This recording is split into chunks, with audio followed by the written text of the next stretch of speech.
wanna be the best in the game, invest in my name, check no restraints, I'm obsessed with the pain I ingest. Alright guys, welcome back to Evan's Stretch Fitness.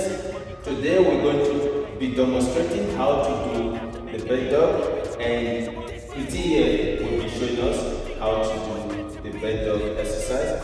As you know, bed dog exercise is good for your core, your entire abdominal and your glutes, and also your erector spine. So stay tuned, don't go away. And if you haven't subscribed to my YouTube channel, please kindly do subscribe, share, and like. Thank you.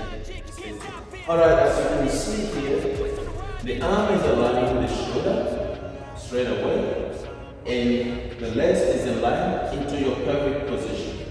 So that will allow you to engage your core and stabilize your spine. Let's go.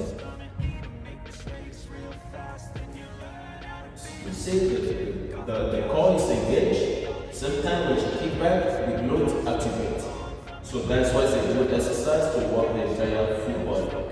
Chin side.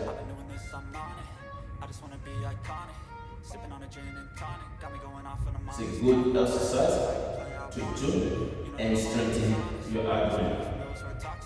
Alright, please stay inside so you can see from the angle, so you can see how it activates the glutes and the entire body.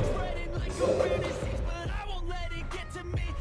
you can see she activates the glutes, the erector spine, and for the shoulder stand, the arm straight on the floor engage the core. So, almost like a glute, you can see how far the glutes can go. So if you haven't been doing that, you got to add that to your routine. And thank you for watching. And if you haven't subscribed, please do, so you'll be the first to get our new video. Thank you for watching.